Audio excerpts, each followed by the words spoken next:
the final word. The final I word. can't stand The that final word. word. Oh, man, that Let me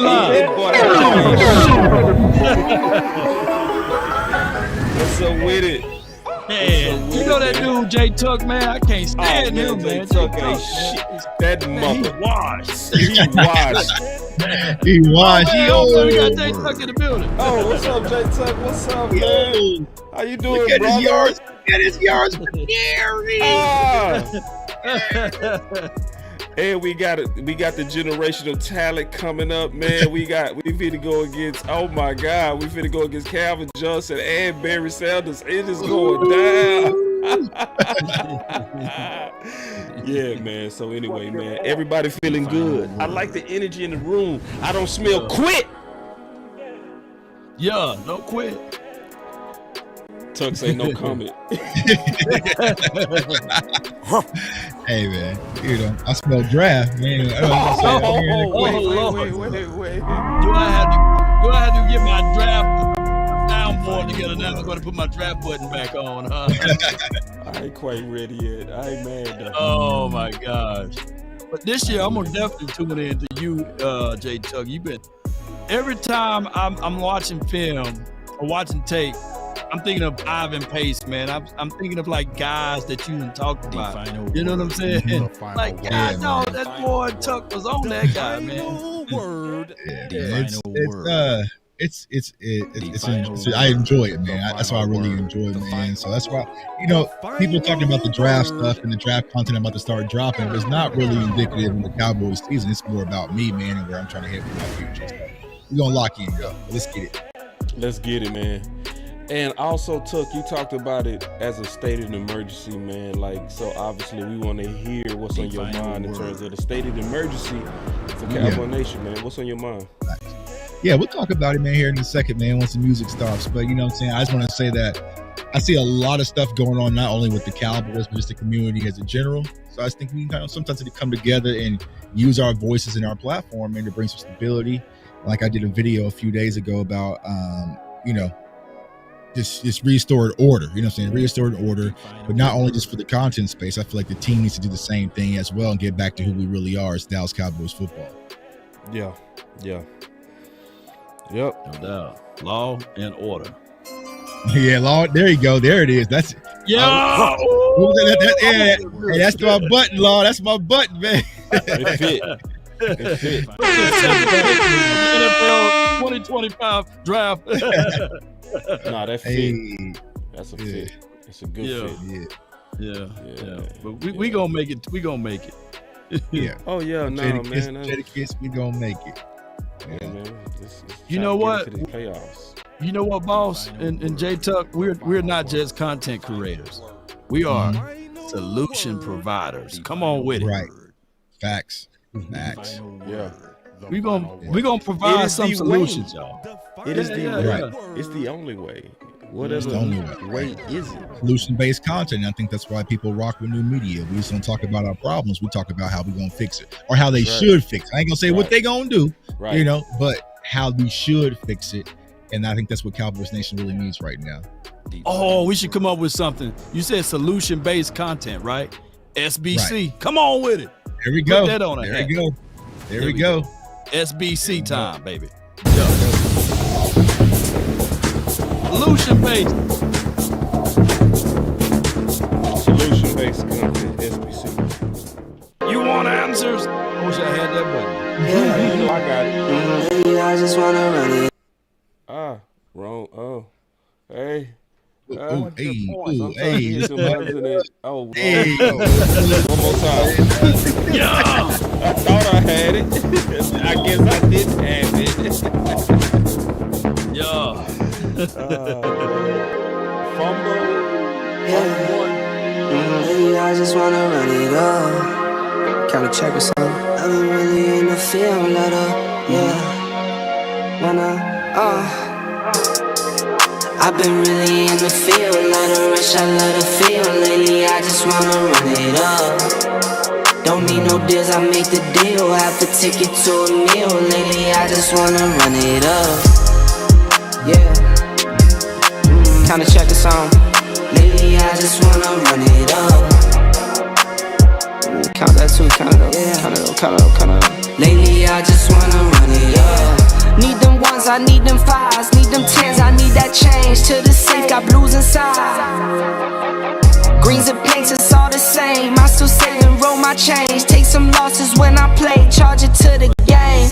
I'm with L, yeah, I'm with T Black, I'm with Revan now. I'm with Bay, yeah, I'm with Jay, yeah, I'm with Chuck and now. Still the same, not switching sides, now it's about loyalty. You switch sides off for the bag, and that's worth more to me. I mix Nike with designer, I experiment. You just rock what's on the shelf, and I'm not feeling it. Search for the one, but baby girl, it's nothing real as this. Can't trust a soul, I keep a hammer, call it too legit. I've been really in the field, love the rush, I love the feel. Lately, I just wanna run it up. I do. Mm-hmm. Yeah. I just want to run it up, man. That's all I want to do in my whole life. That's it. Yeah. Run it up. Oh, okay, Tuck, you got to put your picture up, big dog. You got to put your picture back up, big dog. Where am I? What? You need to put my picture back up, bro. You got Hold you sharing your screen. There we go. All right, there we go. There you go. There you go. You know what I'm saying? We gonna fix this thing in the air. I started it right. Cowboys. I started it right. I started it looking out right. Yeah. All right. Run it up. I'm trying to get to the film already. You know what I'm saying? Man, We're gonna get to jump the on the film. Right. Man, I had a comment here. I want to get y'all thoughts on this, man.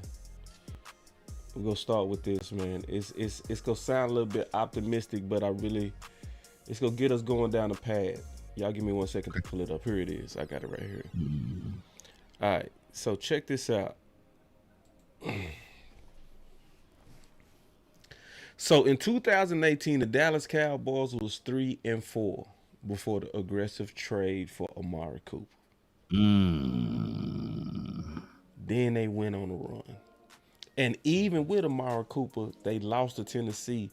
Tennessee danced on our star in our house, and we end up being 3-5.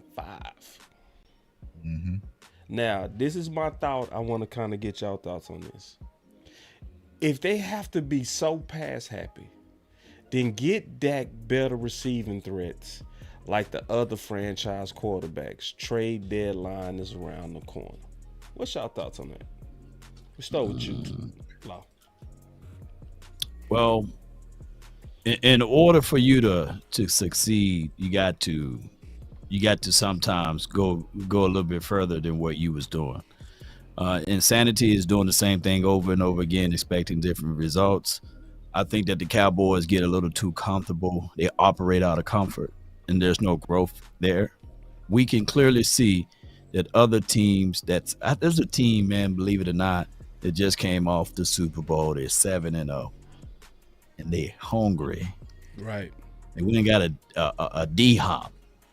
They went and got a edge rusher because they are not satisfied with being 7-0, and they know that they on borrowed time. So they are always stretching and pushing the needle. There's another team that beat us, walked all over us week 3. They're not satisfied. They went and got another wide receiver to help out an MVP candidate. They got a rusher that's already near 1,000 yards. And here we are, 3-4, and we are comfortable. I think that to be optimistic with this, there's still chances. I think the trade deadline is pushed back to week 9. November 5th. November the 5th. Well, let's go make something happen. Yeah, I think this is the frustrating part for most Cowboys fans, and you already see it already there in the chat, right? Because we know what needs to be done to save and salvage this season right now, but we just don't have any confidence, not in the team, but in our organization, the front office, to actually go out there and do it. So, boss, I'm 1,000% agree with you. I know, we'll talk about it here in a second, there's been this civil war amongst Cowboys fans of Zeke and Rico and Dalvin and Deuce and this and that and this and that, Derrick Henry. The Cowboys don't want to be a run team, y'all. I give up. There's so many videos that we didn't drop. Boss Law, we've all didn't drop out the run game, running back by committee. I give up on it. The Cowboys want to be this pass-happy offense. They want to nerf Dak and turn him into Peyton Manning-esque, where he's dropping back, throwing 35, 40 times a game. Well, then you go out there and do everything to help this pass game and give him the wide receiver threats that he needs. And it's no knock to Jalen Tolbert. I like Jalen Tolbert, but he's not ready to be a quote unquote wide receiver too. I think Jalen Brooks has some upside potential. Ryan Flournoy might be a star here in the future, but these are unproven guys, y'all. These are unproven guys playing outside of CeeDee Lamb. And what really needs to be examined as well is Jake Ferguson, right? I know I personally had high expectations for Jake Ferguson. I know a lot of us did, especially watching the channels across the platforms. But he's not moving the way that he typically moved the past 2 years. Now, he did have the injury. So he did have the injury early this year. So maybe that could be something that he's battling through right now. So if you take away no Brandon Cooks, who's older, you have Jalen Tolbert, you have Jalen Brooks, Kevontae Turpin, USFL guy who's a special teamers, and a kind of hindering Jake Ferguson without any run game. There is no weapons out there for Dak to utilize. And I want to try to explain to a lot of people. If you go back 2 years ago, the Noah Brown season, right? Dak led the league in interceptions. What did the Cowboys do? They went and got Brandon Cooks, right, to kind of help stretch out the field, to kind of help do some things. Right now, Brandon Cooks is on IR. When he's going to return, we don't know. How is he going to be when he returns? We do not know. But we don't have the time to sit back and wait and see. Go make a play. We sat back and saw 4 NFL teams who are competing for playoff championships in contingency go make a play for wide receiver, and we sat on our hands and did absolutely nothing. It's frustrating for Cowboys fans. I think this is why you see a lot of people being lethargic and kind of mad when it comes to this Cowboys season this year. Yeah, and see, I pulled up this article because one of the people that they was talking about is T. Higgins. And see, the most frustrating part of Jerry, remember he got into it with 105.3 The Fan. One of the most frustrating parts is when he said, where you go get the players? Right. And that same day, Amari Cooper and Avonte Adams was traded. That same day. That day. And then Hopkins to the former champs a second later. So it's like, if you and I've given up too in terms of them running the ball. They've been doing too much talking and no doing on that. And this last game was the epitome of it. They was averaging a high clip early. They was in the lead early. So you couldn't use the excuse the game got away from us. That's why we lost our balance. So if you didn't do it last game, you ain't gonna never do it. So if you're not gonna be a run team at all, then weapon up. Right. Yeah. Weapon up. Weapon up. And we'll talk about the opponents that we're going to face, in Atlanta. This was our whole reason. Remember, boss, when we were talking about the draft way back when it was Jamar Chase and Kyle Pitts, right? We were saying this back then. Hey, Mike McCarthy likes to run a lot of 10 personnel and pass the ball. Well, then go get some wide receiver weapons, because I just feel like that's what he wants to be. And I pose this question to the panel and everyone in the comments, right? Let's say, for instance, the Dallas Cowboys played a team that had a defense like the Dallas Cowboys who could not stop the run. I don't even think that Mike McCarthy could commit to run the ball 35 times down a team's throat. He couldn't do it. He couldn't do it. He might get to 15. He might push it up to a little 17, but then he'll panic, right? Yep. I just don't think that they have the mindset. This is what they want to do. But every draft season, every off season, we went and got a Tyler Guyton and a Cooper Beebe. We want to be more physical at the line of scrimmage. We ain't shown none of that. We haven't shown none of that. We are a pass happy offense. So I agree with Boston Law.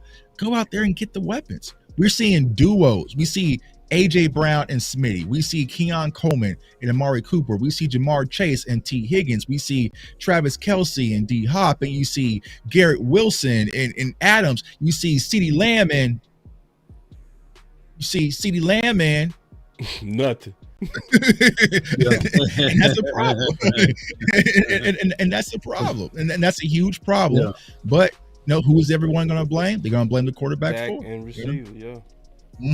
Yeah, and I know you had some film on them. Oh damn! I forgot. The Ravens went and got a wide receiver today. They did. They went and got Johnson. Yeah, they went and got Johnson. Yeah. That's what I was saying earlier. Yeah. They went and got wide receiver, bro. So, I mean, just because I always say this, man, just because your world stopped doesn't mean that everyone else's stopped. Just because we have injuries, just because we may have plans with Marshawn Nealon rookie's year, just because Parsons is out, D-Law is out, the world continue to spin. And the Jerry Jones don't operate like that. They look at it, yeah, it's always next man up, but you trying to compete. And when they made the statement, Stephen Jones spoke out with this earlier today or yesterday. He said, hey, we are clearly the same team from what we were last year in his mind, right? But even if we are the exact same team, doesn't mean that the other teams are the exact same team. You know, it's a competition. The league's supposed to be parity. It's everybody's supposed to be 500. Every team's supposed to give you their best shot. There should be nobody that's one and whatever. You know, it's supposed to be competition throughout the NFL.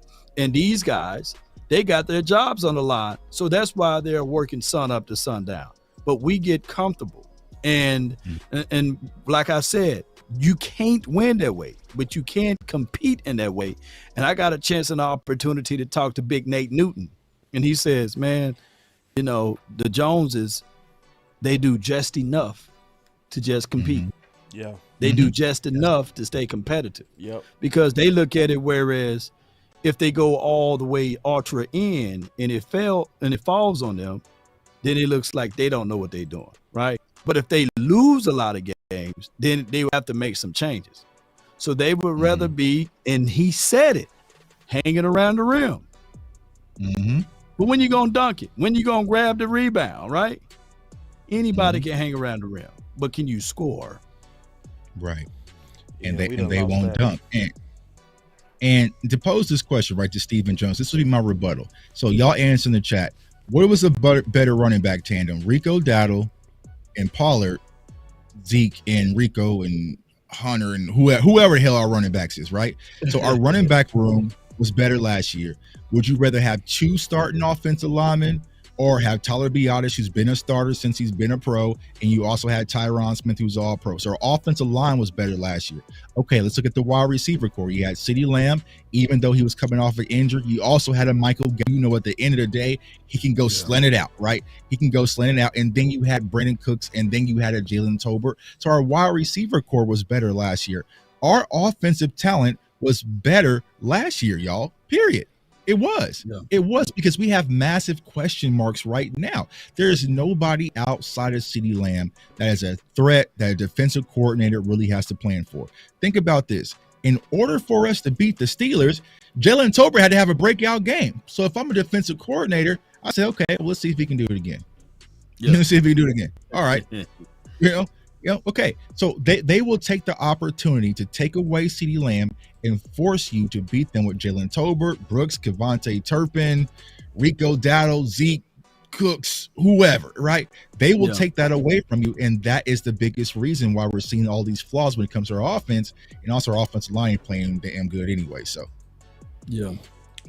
So we're going to spin the topic a little bit, especially with this comment, because I've been, seeing a lot of this. They say Dak is spooked and has lost that fire. Refuses to use his legs now. Winning is no longer important to him. And that's the game. It works. Jerry could hook a fan, bro. Yeah, I mean, Jerry did come out and say, "Hey, I don't want him to run." Yeah, I don't want him to run. Basically, he, in so many words, we do know that Jerry calls the shot. He shoots the shots here. And unfortunately, people will fold to him. He's been the MK Ultra guy. There's only two coaches that went face-to-face with Jerry and didn't fold. And they both gone, Jimmy Johnson and Bill Parcells. I think everybody else kind of like fold into his mind, and they kind of craft plays into what he wants. We had too many people. We had Patrick Creighton to speak out against this. We had Dez Bryant to speak out against this. So not everybody's lying, right? So not to say that Dak Prescott can't run, but he do. Something seems to be up with his legs, right? He throwing flat-footed, and he's not taking advantages when the opportunities are there. I think Dak is fighting through an injury right now. Tough. Yeah, and that gave me something that we need to examine as well, because someone brought that up on Twitter. Like, that's a good case because we know that we saw him in the boot. And he kind of spoke about it's just for protective measurements, but he doesn't even look the same when he flushes outside the pocket, like, because typically Dak runs. But what I want to address is the comment for Victor, right?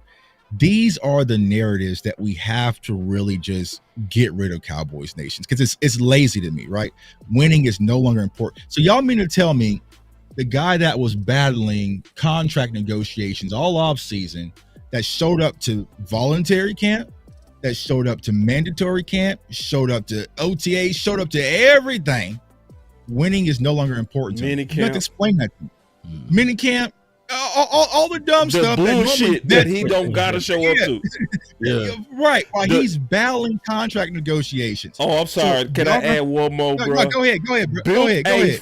Built a field in his backyard, meeting with the guys on his own. Right. But winning is no longer important to him. Some of y'all going to start using y'all big board words when y'all start coming in here and talk about some of these narratives, because y'all getting fed this stuff and y'all just blindly, it doesn't even make sense, right? It doesn't even make sense when you conceptually say it out loud. When you say it, not type it, when you say it, winning is no longer important to him. The one person that shows up at Reigns later show, like, even think about the Ravens game, as bad as that Ravens game was, who was the one person still out there giving it full go, trying to battle back and made things close on Sunday? Still made things close. Dak Prescott does care about winning. Now, is the ankle possibly a situation? Is he being sped up, going through his progressions? Yeah, those details we can all discuss if we go through the film. But question Dak Prescott if he wanting to win, I just think that's lazy. And I think a lot of Cowboys fans can get that mind and start wanting more and one better. You know what I'm saying? So, see, another one. Dak has put football down on his priority list once he got the bag. He got the bag 5 minutes before kickoff week 1, bro. but was not a priority? I'm asking y'all in the chat. We'll keep it real, right? This is why I wanted to come on the show. We can keep it real because something got to get aired out. Was winning not a priority when he went out there versus the Browns? Was it not a priority? Because he got the bag right before he played the Browns. Was it a problem then? Yeah, no, man. It wasn't a problem then. Right. So that's the problem. It's laziness. But what happens is teams and organizations like the Cowboys can feast on those types of fans who are weak-minded. No, because they're gonna buy it. They're gonna create zombies. They're gonna create those zombies. So Victor's gonna bite another zombie and bite another zombie, and all of a sudden we're gonna look in our chat and saying people, Dak Prescott don't care about winning no more since he got paid. the one person that we've been telling to hold out, bro, don't show up. Go get your money. I know I've been saying that. Yeah, we always saying it all summer, bro. I'm not going to Why camp. You showing up, Dak? What you doing? Why are you doing that? Why are you doing that? Nah, bro, you shouldn't do that, bro. You risking it. That's the person that don't care about winning. Nah, I'm not buying it. You better, y'all. Yeah. Now I know a lot of people wanted us to address I'm gonna send you. I'm gonna send you a photograph. It's on your Gmail, man. You probably had to say this into your archives, man. For what my guy Jay Tuck was saying. Like, it's a combination of two things can be true. Dak Prescott got to play better. We know that. But also the offensive line got to play better. Wide receivers got to run better routes. On top of that, the O-line got to block. Yeah, because when the zombie's talking to you, you got to just remain steadfast. They did the right, boss. You got to be calm, because the zombies, they going to do their job. They going to be in your face with hot breath. They're going to let you know that what you're saying, oh, man, you just a Kool-Aid stirrer. You just a dude that's all caring about X, Y, and Z. But look at the zombies. That's it. When they talk, that's it, bro. Ain't that breath hot? Jay Tuck, ain't that breath hot? He melted, bro. That's exactly how they are. That's exactly who they are. You can't win a Super Bowl with quarterbacks making that much. Look at him. It's exactly how it is. I need to take that, bro. I'm still in that law. Yeah. That's exactly how I feel, bro. Yeah. That's Jay Tuck right there. Dak doesn't care about winning ever since he got paid 5 minutes before we won our first game, week 1. You know what? It's crazy.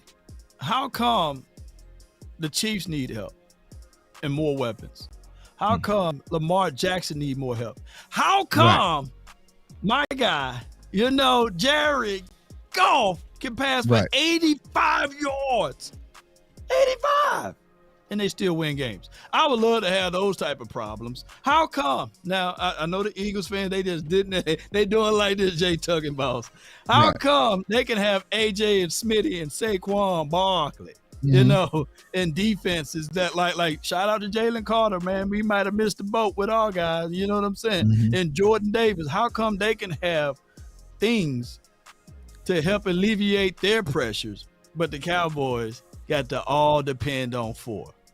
It's crazy, man. I mean, when do we get the opportunity to say, man, 4 played bad, but the running game carried it? You know what I'm saying? CD carried the deep. Like we don't get those opportunities, right? We don't get those opportunities for Dak to be bailed out. It has to be Dak bailing us out or else. And he's going to face all the controversy. He's going to get all the comments, right?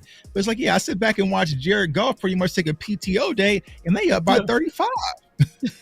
Like, you know what I'm saying? Like, I paid hard-earned money because I wanted to go see Lamar Jackson live in Dallas. He took a PTO day and gave the ball and handed the ball 45 times. 45 and what times. was that? 45 times. When can Dak have one of those games? Hey, Tuck, can you pull up his interceptions real quick? Yeah. Let's just go ahead and get to the. I want to take a look at the interceptions because I know people wanted us to address it. All right, you want me to share screen now? Yes, please. All right. Let's see. They said one of the zombies says, how come you bring up every player that been to the Super Bowl but Dak? I don't think Lamar and them went to the Super Bowl. Nah. Yeah. Nah, But I get it. Josh Allen ain't been to no Super Bowl. Justin Herbert ain't been to no Super Bowl. Like, keep it going. Like, we keep it going. Keep cooking. Keep cooking. Yeah. Like, shoot. Because I know that's what a lot of people wanted us to talk about is this previous game. Yeah. Okay. And I will say this. Go ahead. I will say what Dak said. Dak made some bad judgments on those interceptions. He was too aggressive. He shouldn't have threw it off his back foot. But you ready, Chuck? Yeah, it should be up. All right. Yeah. Okay. All right. So here's the first interception here. So what we're going to have is the 49ers are going to come out in a cover 1. So you have the single high up top here. And then actually all right, there we go. So what people are going to understand is that what Dak is reading, he's reading this middle safety. I think this is Jair Brown. So Jair Brown at Penn State. So you're going to have outside releases from Turpin, and you're also going to have this comeback route up top with CeeDee Lamb. You're going to have 2 hook curls from Ferg, and I think this is also Turbot right here. So what Dak is reading is, boom, that you have this outside release right here with Turpin. Turpin's our speedster, right? So he's able to get the stack this corner right here. So he has the steps right here.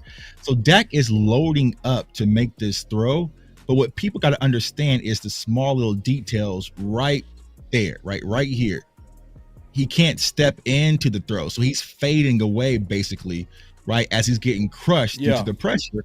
And that's why this ball floats. And Jair Alexander, he's a phenomenal free safety. Like he can cover sideline to sideline. Now, wish we had one of those.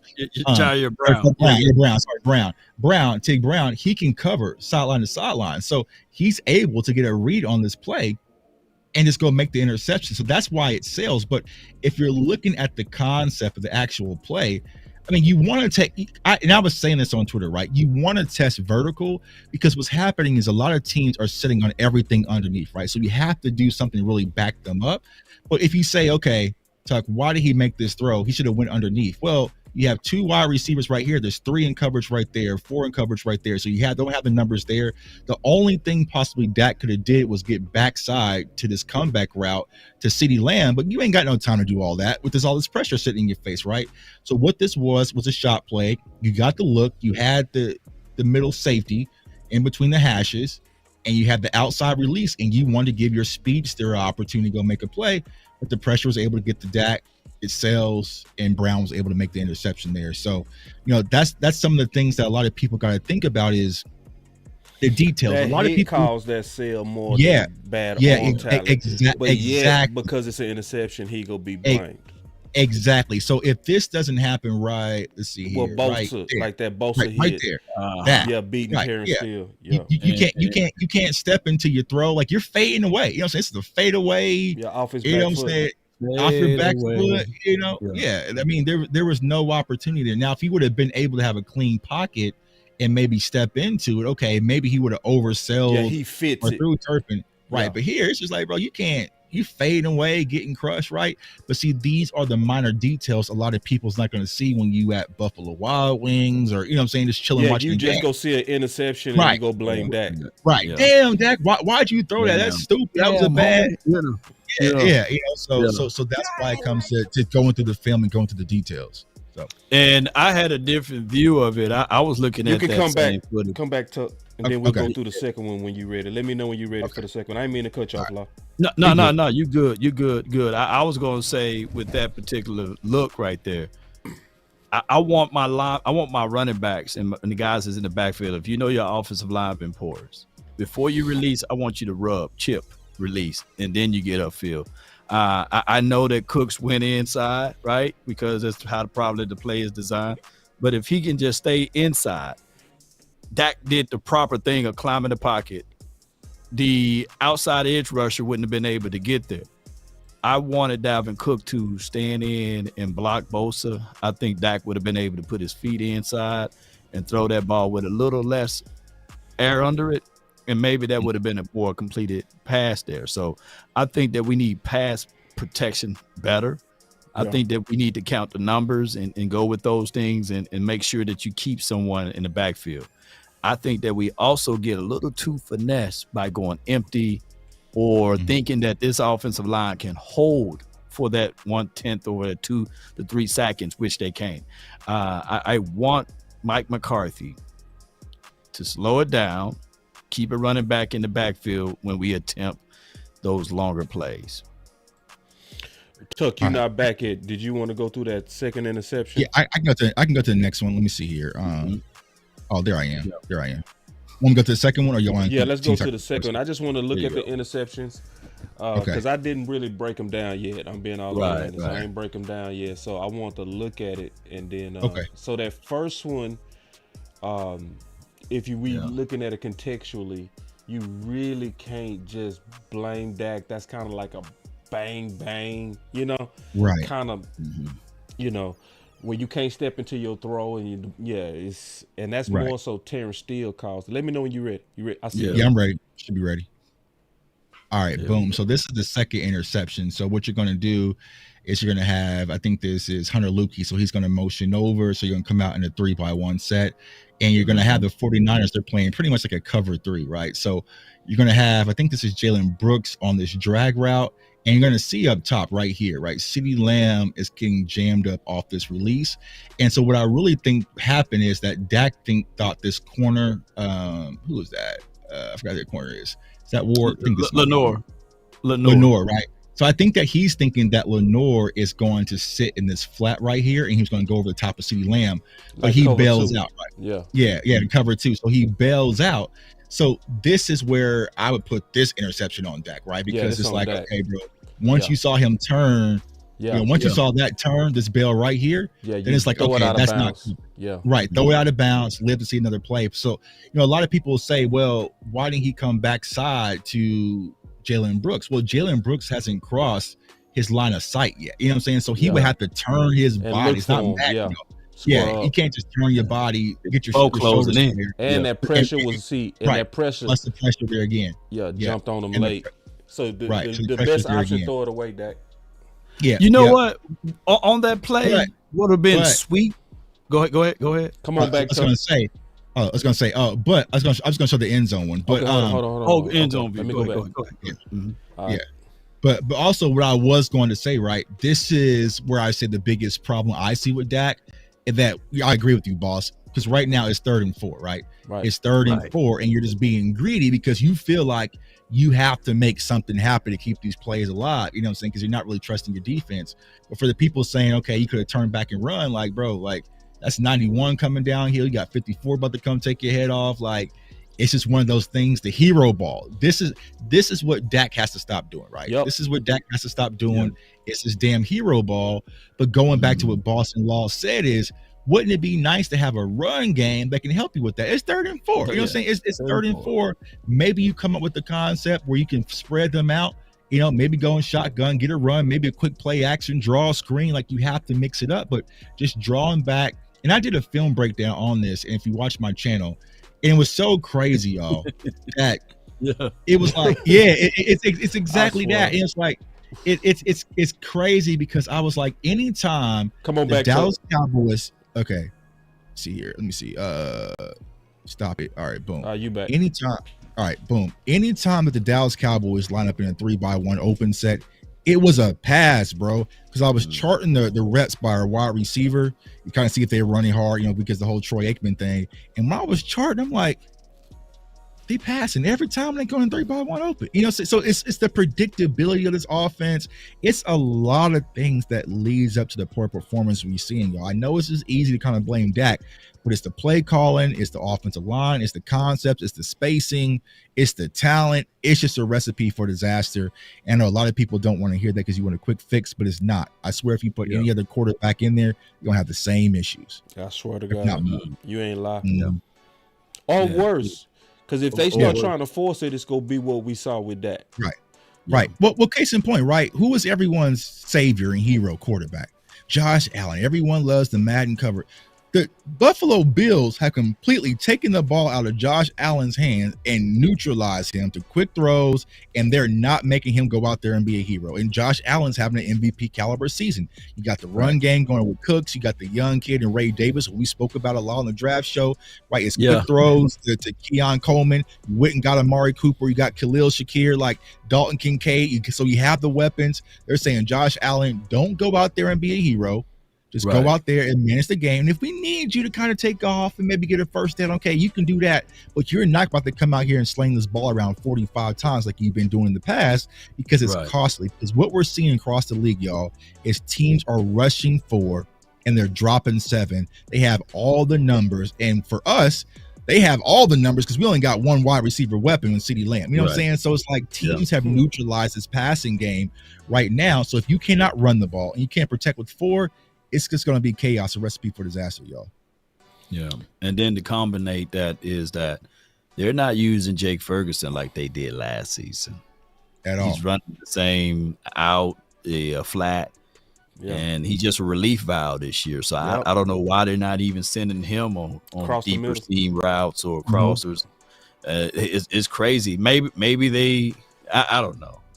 Maybe they do know that it's the end time for them, and they saying, well, hell, if he gonna tank on us, I'm gonna tank on him, you know.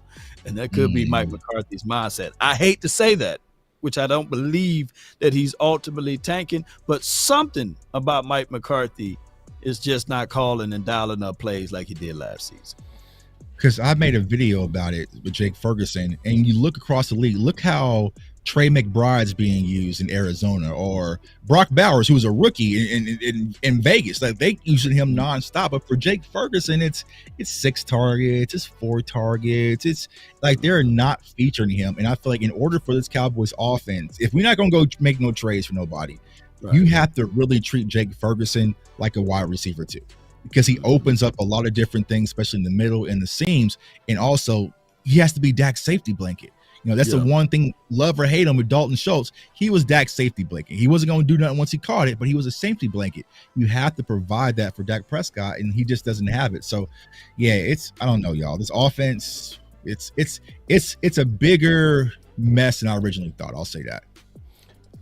This is my problem with the offense, man. And this is, if I could highlight anything, it's the hypocrisy and double talk coming from Mike McCarthy. Yeah, we got to stop the run and stay committed to the run for 4 quarters. I mean, until we get that pattern, working cohesively together, we're not playing to our strength. I mean, that's a huge part of the complementary football. You know, we're losing the turnover ratio week in and week out, and we're not being able to stop the run and stay committed to the run. Man, shut up. Yeah. Every time I heard that, it Hit pissed that me button. off. Hit that button, man. Let that Man, womp every womp. time I heard that, it pissed me off because he's saying we like he not the play caller. Tuck Right. Law, well, like what's going? That's why Law, you so perfect on this. Yeah. And he's flexing on him, right? His play calling, his play design, just been very vanilla and bland. But it's A not few years balanced. ago. He keeps talking It's about not balance balanced. and he don't do it. It's like, why you playing? And then you saying we. Right. Come on, like who else doing this? You know, you the one calling the plays. He's like he going back and saying, "Hey, Kellen Moore, I'm calling you. Why you ain't doing it right?" You know, Kellen Moore's in Eagles land, right? Right. So this is all on you. Here's my thoughts. Beyonce came out and Destiny Childs came out with a song many a moons ago talking about cater to you, right? And in a relationship, it's supposed to be a two-way street. You're supposed, and every man on this planet love it when a woman caters to them, right? You know what I'm saying? So I got to use this analogy, right? If we are going to play complementary football, we got to play the field, we got to control the clock, we got to serve for the defense, and the defense got to serve for us. Right. It's a give, take, give type of thing. And I don't see this with this particular team. So Mike McCarthy, if you want to win next week, hey, you need to start catering. You got to start balancing. Yeah. Run the ball. We get down into a red zone territory, and we just go for the goods.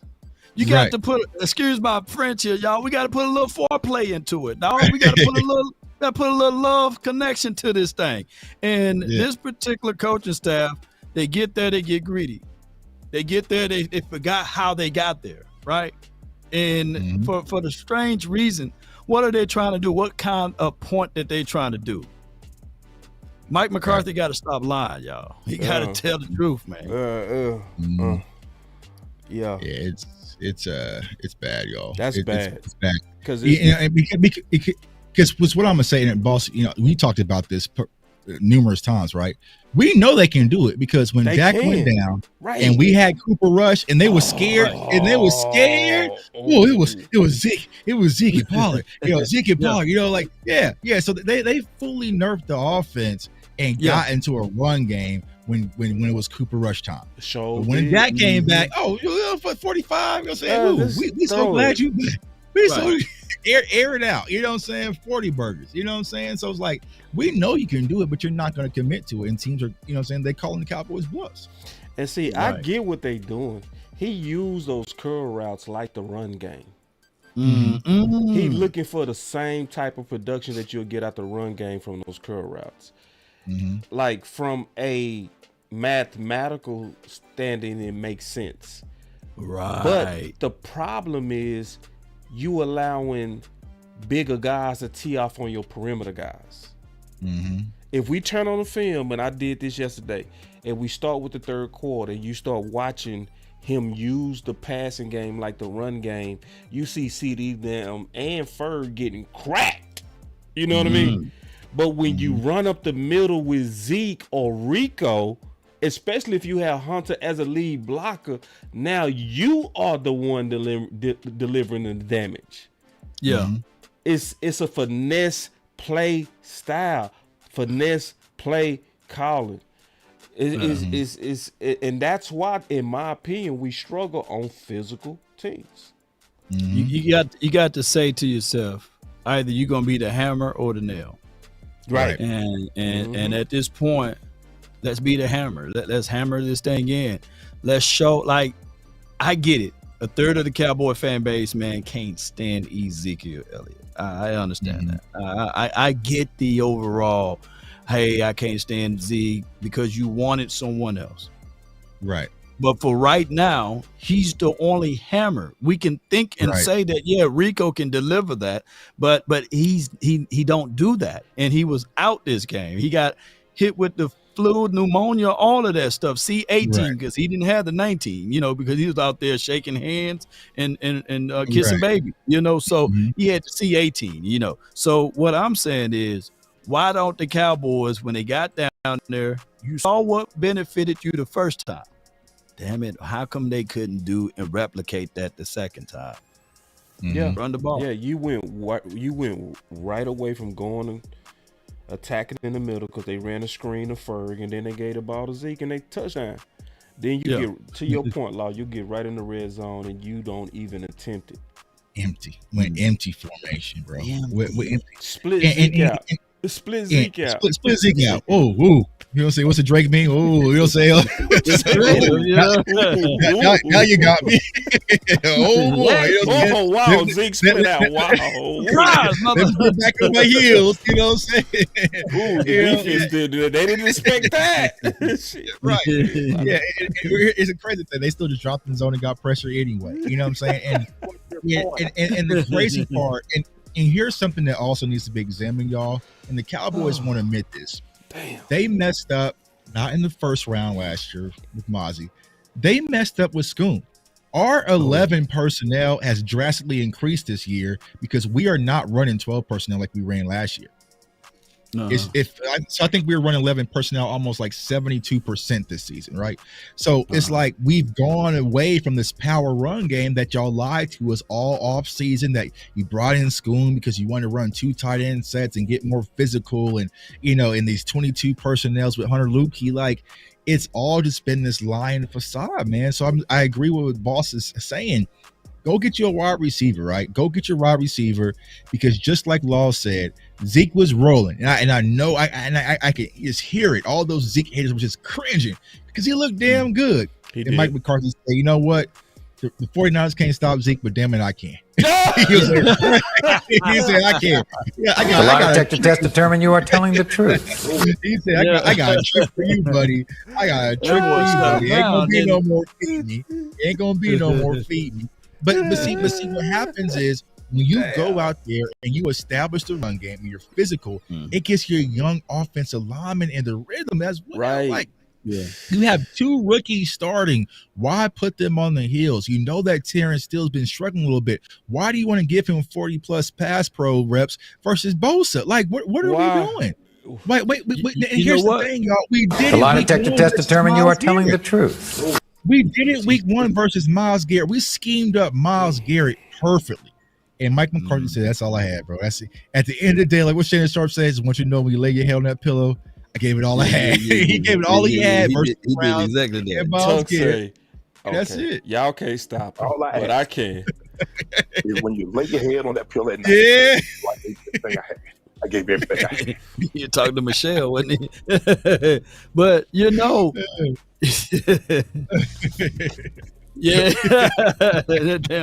But I'll say this though.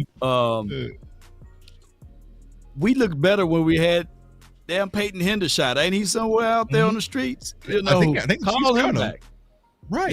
Yeah, Chiefs cut him. Now there was a situation where Brevin spanned forward. I mean, if the defender wasn't defending, he would have caught that one, But you're not going to be able to. They say you pay for what you get, right? And at times, man, we like to see the growth of him, but it's going to take time. And Jerry Jones lamented the fact that with these rookies, with this youth, you're going to go through some growing pains. Right. The only way that you can escape most of this growing pain is through good coaching. Or great coaching. You can't have both. You can't have young and then you have a docile coach who don't hold these boys accountable. And you're going to still see mistakes that you saw in week 1 and week 7. Like, can somebody get some training wheels on Jalen Brooks? That brother got some clumsy feet. I thought, shout out to my guy, Terrence Will. Remember T. Will? He used to always fall, but at least he catch the ball. You know what I'm saying? Right. Like this dude, he always stumbling over his feet. What's going on with him? One cleats on. Get them young on, boy. And see, so that was the thing, right? When Troy Aikman was like, our wide receivers run laser routes. No, they run their heart out, bro. That's just thing. Yeah, it just looked like he got the Luigi. It's just a lack of skills. You interpreted it wrong. Yeah. No, they doing their best, dog. They're doing their best. They give it 100. That's all they got, dog. That's not even funny, bro. We got these give up laughs. We give up sometimes laughs gotta right laugh now. Hey, man, you gotta laugh. Real talk though, man. It's another thing that kind of bothered me that has to be addressed, and it has to be addressed soon. Ooh, wait. You going there, huh? I'm going up right now. Yeah. See, this is the thing. We got other athletic tight ends that's coming. It ain't even just Pitts. It's yeah. We listen. The film is out on Donovan Wilson. The film is out. I'm just being honest. There need to be, in my opinion, some athleticism and shoved into the safety room. It need to go from whisper. This is one of those, and this is one of those topics you can't find disagreement. You know, whenever you can find a topic to where nobody fighting, well, this one is more than likely to get done. Right. Like we actually all agree. You can't find no civil war on this topic.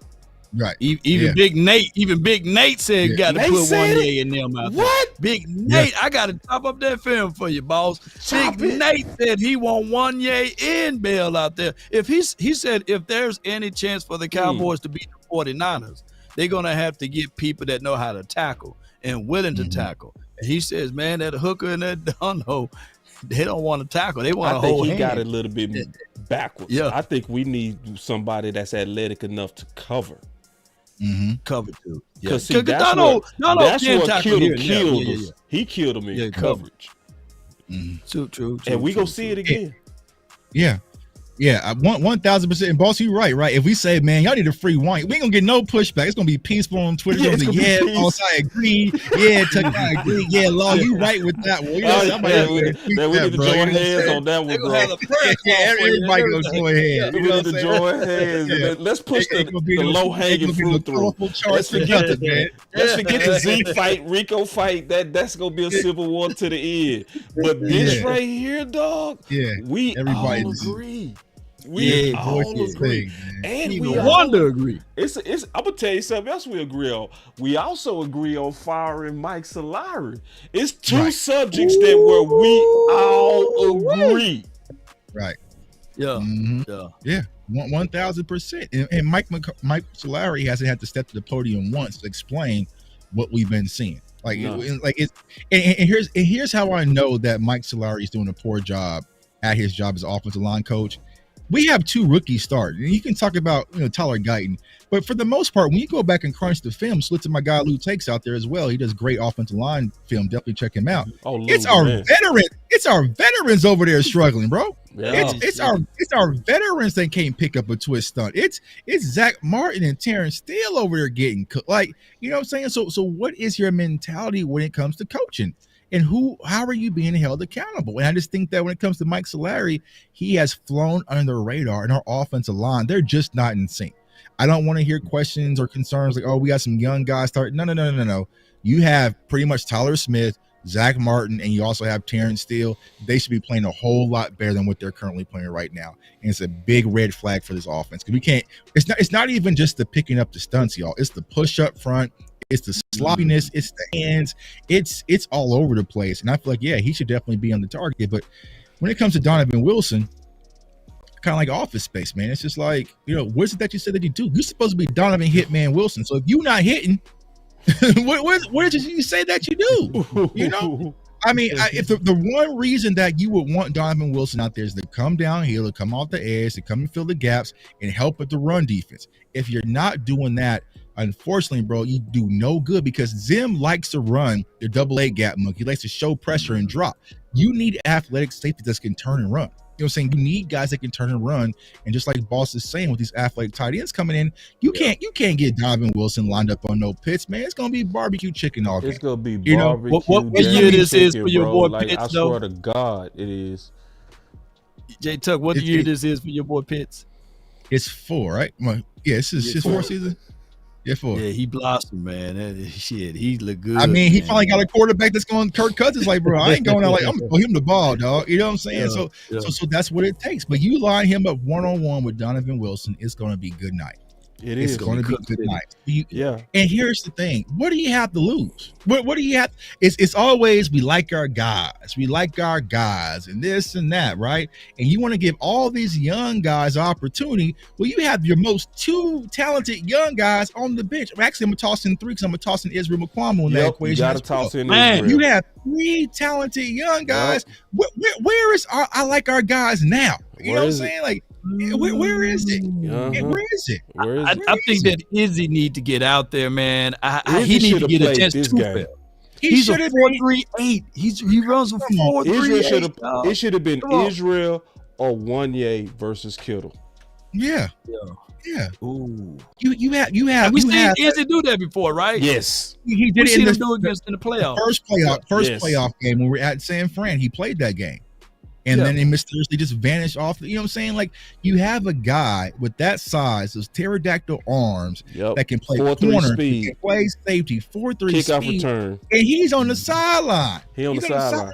With Wanye is almost 215 probably. He could probably get mad at me saying that, but he was a kick returner. Like, he's athletic, bro. Yeah. Why aren't you exploring this opportunity? I don't get it.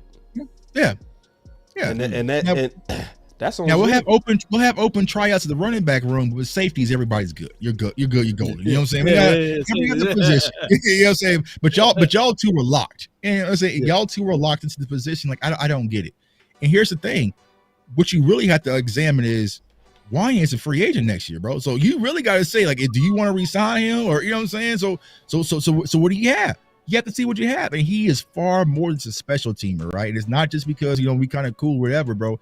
He is a gamer. I mean, if you go back to that San Francisco game, even the slightest on special teams of him changing the mindset, kind of, like, you know what I'm saying? Like, he's scrappy. You go back to the preseason games, in Vegas, him coming downhill. You need that. You need a spark plug, and right now you can get spark plugs, but you have him sitting on the bench, and I don't understand it. I will say this, man. Change gotta happen. You can't have the level of play we having and then just say, I like these guys though. Like, somewhere change gotta happen. With the salary, safety, running back, receive, somewhere change gotta happen, man. You can't keep selling us that status quo is gonna work. You are truly showing true insanity. Like, this is for real. Yeah. Right. Yeah, I agree. Change. So besides the injuries, what changes have we made throughout the course of the season? Y'all in the chat, let me know. What changes have we made?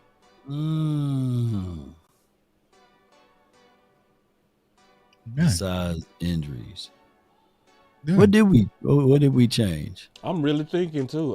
Don't change. We ain't changed nothing. We ain't changed nothing. You know what? We did change the running back thing. Remember, week 1 it started off with Zeke, and then it went to Rico. The second change we did is we was running more base patches with Clark, and then we now running more with Overshown. Those will be the only two that I can think of. Yeah, because they went away. So the things that were working week 1, they went away from it, and they tried to get back to it, right? Because remember, we made that whole thing about why did Overshown lose all his snaps, right? And it's like, oh yeah, we messed up on that. You know what I'm saying? But what changes during these losses have we say, you know what? We're going to try a new offensive line. You know what I'm saying? We're going to try a new rotation. We're going to, you know what I'm saying? Actually, our safety's going to, like, we haven't seen none of that. We've been who was like, when we made Deuce inactive, who did we activate it so that we can make him inactive? Who was that? Because he was activated for the first 3 or 4 weeks, right? And then we started. It was, I think one of them injuries did it. No, was it Ryan Floyd? Was it Ryan Floyd? Ryan Floyd. Did we make him active? Was that when Cooks went down? I don't think he's active. I don't think Flo was active the first few games. Okay, he wasn't. Yeah. I think when Cooks went down, they activated. So I think that might have been the old Deuce. I don't. But nothing drastic. Nothing changed. Drastic. Nothing drastic. You know what I'm saying? Nothing drastic. It said Rico Dre's changed. Yeah, that's the biggest. That's the biggest change. That's the biggest change, man. Hey, I'm too young. Hey. To be fair, I feel better now. Y'all, come on, y'all. Let me say this, man. I feel better, man. Earlier this week, man, I didn't know that you can cut them off. I didn't know you can cut off your hair and then reattach the dreads, man. I didn't know that was a thing. So when I post a video, come on, don't y'all run off on me now, man. Y'all my boys, man. I was.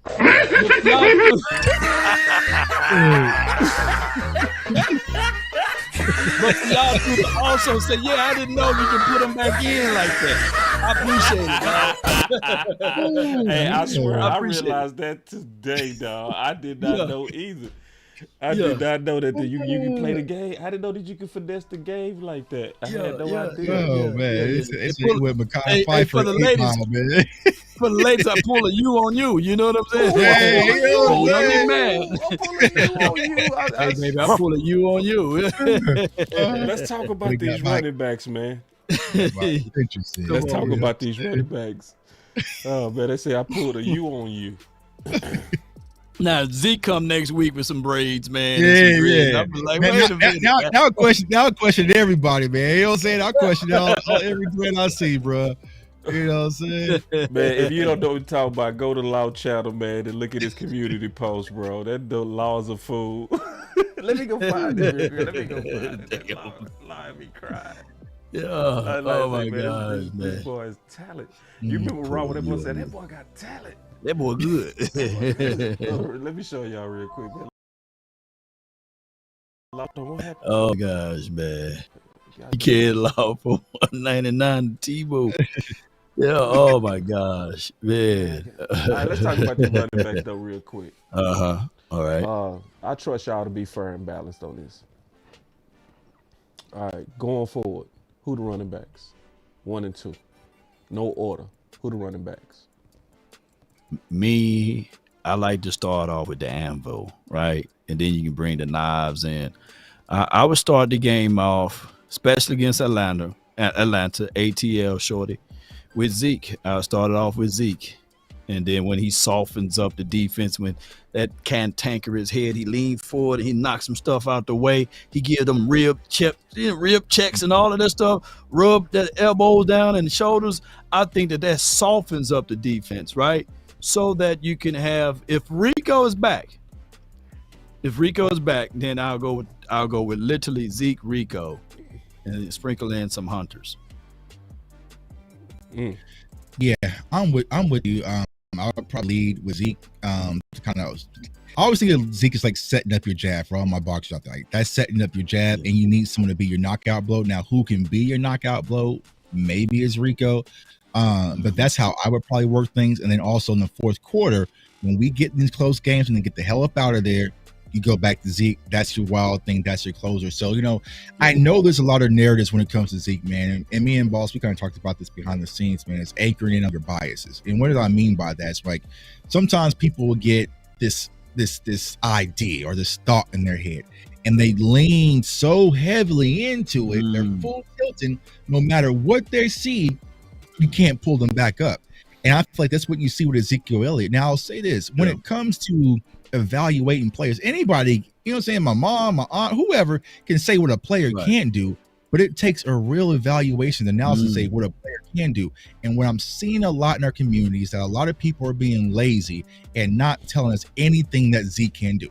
From their standpoint, he can't do nothing. He can't do, he has no vision, he has no burst, he can't pass pro, he brings no value to the Dallas Cowboys. And I think that's the biggest false lie that's going on right now in our community. What I'm trying to say is Zeke 2016 Zeke? No, right? No. But what nobody can convince me, and I'm not putting 10K up, you can't convince me he's not last year's Zeke. You know what I'm saying? You can't convince me he's not last year's Zeke. And I think that we all agree if we can get 1,000 all-purpose yards from our RB1 in Dallas right now with our backfield, we will gladly take it because right now we are dead last when it comes to rushing.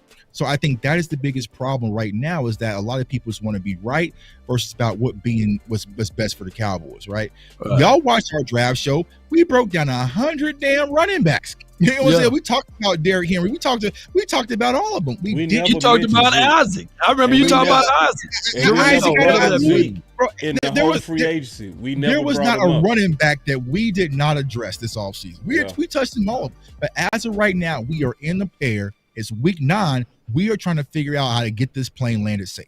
And right now, I feel like Ezekiel Elliott gives us that assistance to help us. Is he going to go for 2,000 yards to be the leading rusher? Absolutely not. But when I posted the bet this offseason and everyone cowered and moonwalked, I just said 600 yards and 6 TDs. Oh, that's too easy. Well, I would take that right now from Zeke. You know what I'm saying? So don't sit there and act like you can't get me 606. And then let Rico fill the void or Dalvin fill the void or whoever your favorite is. Right, but give us a baseline, and I feel like Zeke gives us that baseline right now. So I would go with Zeke, plus the durability, plus the familiarity with our offense. Like, there's stop acting like there's no positives when it comes to having Zeke out there. That's why the wash term is overkill. Right, like people that loosely say wash, that's overkill. Now, if you wanted to say he's not the same, okay, nobody go argue with that. Right. You know what I'm saying? But to act like he has no value, because that's what washed means. And it's an incorrect narrative, and it makes it safe to discard his value. So like that term, anchoring down on your biases, you learn that from school, right? Yeah. That's some NFL scout stuff. You know what I'm saying? But that's where we're going through. I'm writing a report on it. You know what I'm saying? So, and the reason why I want to brought that up, because I want to make sure people heard you right. That what's going on in Cowboy Nation is an actual known NFL term that they try to spot in us as analysts, right? So if they trying to see, do you double down and triple down into bad biases? What do you always say about ego law? Yeah, edging God out. And the craziest part of it, man, with 1,000% guaranteed of the truth, Mike McCarthy didn't want Zeke on his team. Now, Zeke was brought back to this team. And the need to be right is a clear evidence when we got into the second drive of the red zone. With complete fairness to insider information source that's really close, you know what I'm saying, about that. And I get it. Sometimes you may not get what you want, but the thing that you got is what you need, you see. So you just got to utilize it. I get it. You didn't want it, but at the end of the day, you just got to deal with it. Because you got to use that. Because how can people deny what you just said? Because every time Zeke got hot, they stopped using him. Every time it worked, like Zeke get you a run for 1st and 6, they stop. You know what I'm saying? Then he scoring the red zone easily, obviously running behind Tyler Smith. You know, they give him a clear wall. He got clear vision. They don't do it no more. Coaches, there's a coach that lost a Super Bowl. I got the film pulled up. You want to see it? Yeah. We're gonna go to that film. But I'm gonna say this. If you want the film on it, I got it too. There's a coach that lost a Super Bowl because he didn't want Marshawn Lynch to punch it in. Lost a whole Super Bowl. Egos can be very big. I gotta say this too, man. I've been thinking about this. It's been hurting my heart. Y'all go feel me when I say this too. I'm gonna even put the camera on me. Bron Brothers gave one of the realest predictions that some people that we might have forgot. Remember, he was talking about on the final word. We was talking about. I asked the question, "What can tank the season?" And all of us had different opinions. And he said, "The sloppiness of the coaches could tank the season, and how they had that coaching war." And he started explaining the prisoner for prisoner. Remember he said that? Prisoner for prisoner. Boy, you got a good memory. Yeah. He started talking about. Remember he started talking about prisoner for prisoner. Yeah. So I think what's going on also is Mike McCarthy doubling down on Rico, because at the end of this, he gonna have to give an account for his decisions. So they no longer, in my opinion, making collaborative decisions and trusting decisions. It's like a fight between them on ideas that we seeing playing now sloppily on the field. I swear to God. I swear to God. I think the fight on those coaches, you fired Mike Kelly Moore, I fired your filming. Yeah. Cause see, we hurting from filming right now. Yeah. I'm ready for that film though. Let me know. Oh yeah, I mean, I was gonna say, yeah, you spot on, bro. Because I've been saying it really feels like we are having opening tryouts right now at the running back room. There's no consistency. It's no, you know what I'm saying? It's crazy. So it was like, okay, well, damn, Zeke comes out, got 60 yards and a touchdown versus the Browns, okay, and then he was the fourth running back the next game to touch the ball, and it's like, okay, and then it's 3. Can you say snaps. that one more time? Can you say that one more time? He had. So actually, let me pull it up right here. And while you pulling it up, let me tell you why that's important. Because it was a lot of outrage when we went to Zeke from Pitt, but it was no outrage when we went to Rico from the Browns. Right. Yeah. Right. Yeah. So to pull up Zeke stats here, let me get it pulled up here. So first game versus. Let me know when you're ready. I can show it. Okay. Let me see. All right, go ahead. I think. Let me share. I can see it. All right. Let me see here. Once you switch, I'll see it. Okay. I'm ready for the film. You ready? All right, it's the film. Yeah. All right, bang. So these was what I was talking about, right? So some of the good things that Zeke actually did on Sunday that people want to talk about, right? So we're going to come out right here in a run formation. So you see it's kind of a stretch, right? But he's going to read that these holes are filled, right? So he's going to have the vision and bang it up. And bang it up. And look how many people it's taken to bring one man down, right? Look how many people. 1, 2, 3, not 4, not 5, and he still ain't going down. So what people got to understand is, yes, I understand the stats, right? And here's another class thing, right? People are talking about quantitative numbers, like numbers. I see the numbers, I see the fancy charts, right? But the qualitative measures, you can't coach this. You can't coach somebody running in the hole and taking 5 to 6 grown men to try to get him down. You know, putting his head down, going through these runs. Like, these are the things that a lot of people are just not giving Zeke credit for, right? I get it. It's not the sexy runs that everyone wants to get excited for, but at the end of the day, there's no way you can tell me lining up behind Hunter Luepke and Jake Ferguson, this offensive line, and being able to run the ball downhill hurts this team. It doesn't. Can you show that power run one more time? Because I've been calling for this the entire offseason, bro. Right.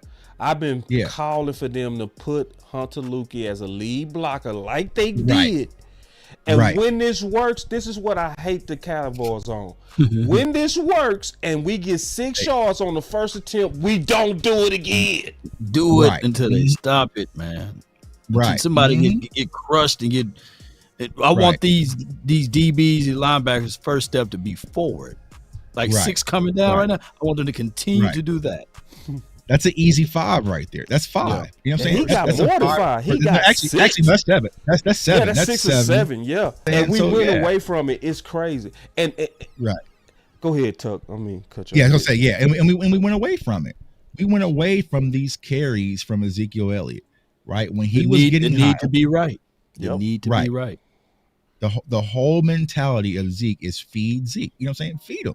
You know, but you're giving him 2 carries, 3 carries. Like, what do you expect a man to do with 2 carries and 3 carries and 4 carries? Like, it's just not enough, right? So it's like, I get it. Going back to the anchoring down your biases, man. Like, some of y'all have to lose that. You know what I'm saying? It's about what's best for the Cowboys, what's best for the team. It's not what's best for Twitter, right? And when you come down, like you say, so the people will show, okay, well, this is played in the 4th quarter. So people will say, all right, well, look at his yards per carry, right? Well, y'all explain to me in this film, where was he supposed to go? Like, Fred Warner has a free lane. Like, there's like, he didn't get touched. You know, 56 looking for him too. Right? Who's that? Cooper Beebe. Yeah. So Cooper Beebe misses this block on Warner. Yeah. So right. Head down.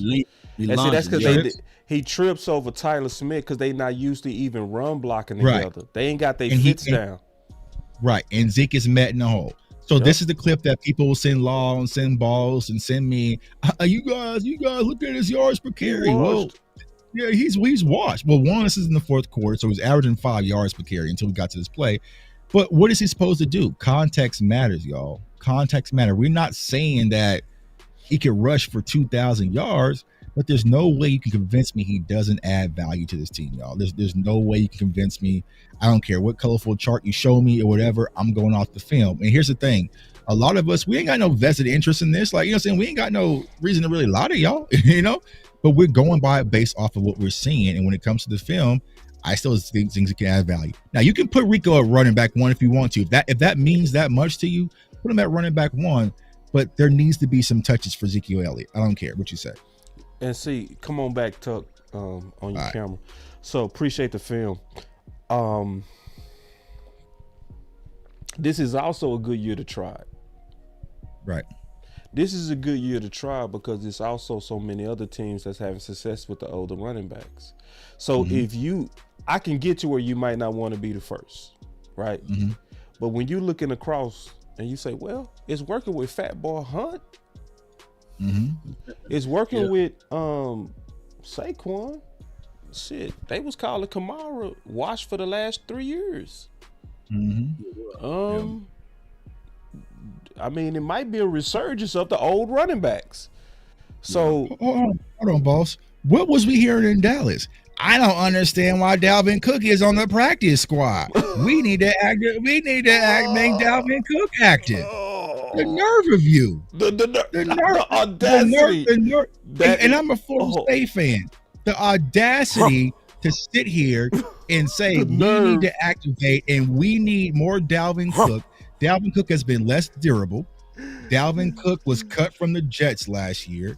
Dalvin Cook didn't put up half the stats that Ezekiel Elliott put up last year, but we need to activate Dalvin Cook over Zeke. There was some of y'all lying in camp. We need to keep Royce Freeman and move on from Zeke. Royce Freeman, a better where tell me, have you seen him? Where's Royce Freeman at now? Tell me. Where's Royce Freeman at right now, y'all? Someone comment in chat, let me know what roster Royce Freeman is in. He's a free man now. I'll wait. Oh shit. Still waiting. Y'all can Google it. Look at y'all time. But see, people were just so dug in. Anybody but Zeke. Anybody but Zeke, right? It doesn't matter. So y'all sitting here, he's old, he's washed. We need to activate Dalvin Cook. That's when I was Law, did you hear what Shaq said to Leonard Fournette? Maybe Leonard Fournette can come and play for the Dallas Cowboys. Come on, Big Leonard. Let Benny. That's what I was saying. It's anybody but Zeke. I get it. I get it. But what'd you say? Anchoring down on the bias. The biases. Damn. I'm gonna keep that into my back pocket, man, because I see it every day. I do see it. I see it every day. And we all got to be careful. That's why I didn't go with this in your face campaign. You know what I mean? Because I know that's out there, and I know, and I need all of us on the same page on the best idea. You know what I mean? So I don't even want it to even kind of seem like, you know, because then people go double down on it. They go triple down on it. And it's like, nah, I don't want you to have no pride in this. Let's just do what's smart. I even take baby steps, Tuck. I take baby steps, Law. Let's just use them in the red zone. If y'all just want, if you just gotta win, just in the red zone, just let's do where we all at least agree that he's good there. Okay. And what was all the Cowboys saying, Boston versus Pittsburgh, when Rico fumbled that red zone? That should be Zeke. Yeah. That should be. Yeah. You know. But then they got all right. So let me play this real quick from the fan. I really do see that we've got the players, and we should have the players coming. Hopefully we'll get one or two of them back here against Atlanta. But I have a lot of faith in these players, and I have a lot of faith in this coaching staff. And so the big thing is that's what we've got, and that's reality. And so these players have a chance to get better. Their eras are up, not down, and I'm talking in general here. Eras are up, and this coaching staff is, I know firsthand. I spend a lot of time around them. The coaching staff's got their eye on the things that we need to improve on. We need to improve on communication across the board, and we can. That comes better as the season goes along. We'll get better with communication. And frankly, like all teams at this time, we'll have some players coming back that play critical roles for us. We ought to get better. And we're 7 games into this thing, 17-game season. Let's get this thing turned around and have a storybook ending to a rough start.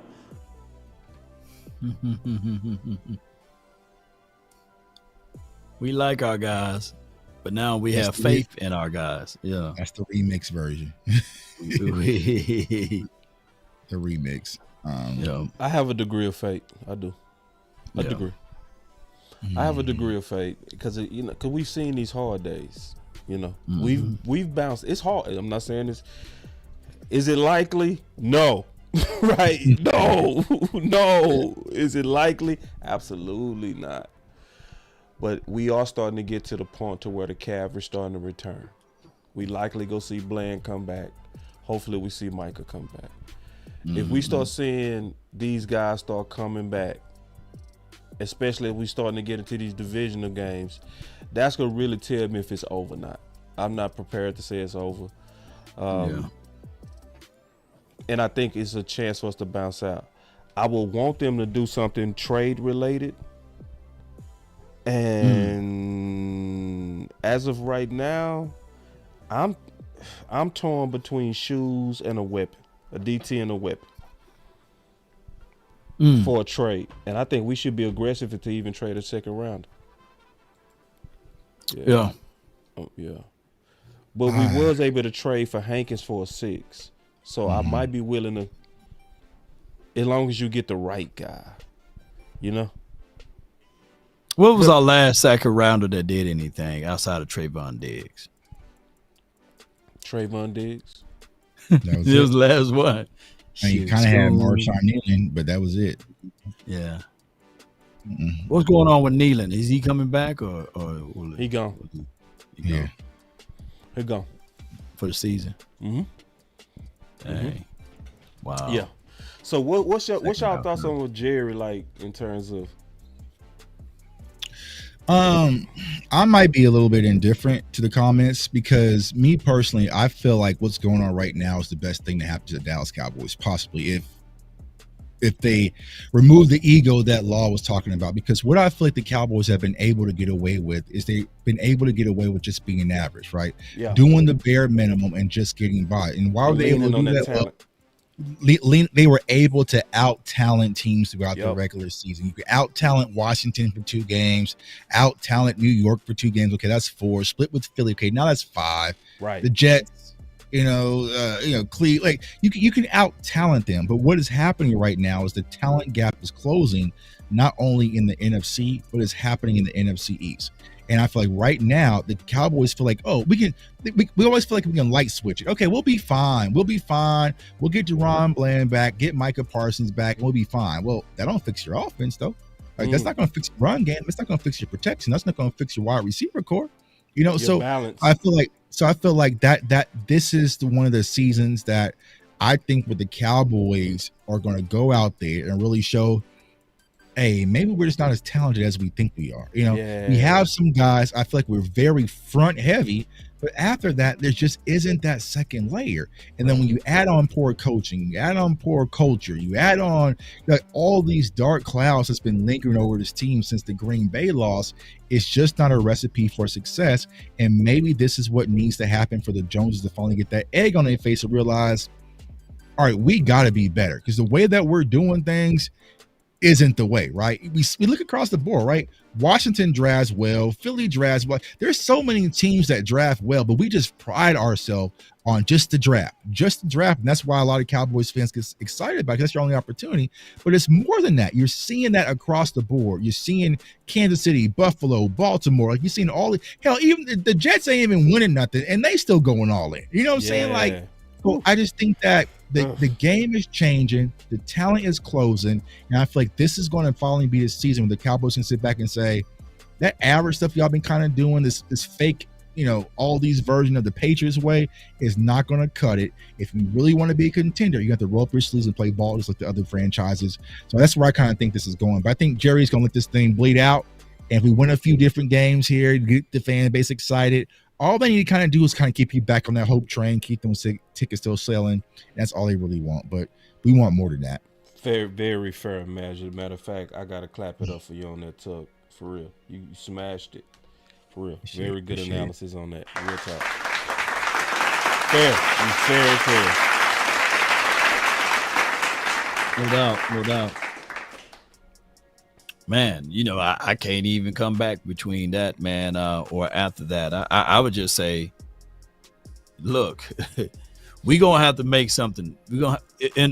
I've seen my guy in the chat. He says, stop the cap. The only way this team can get better if we make a trade.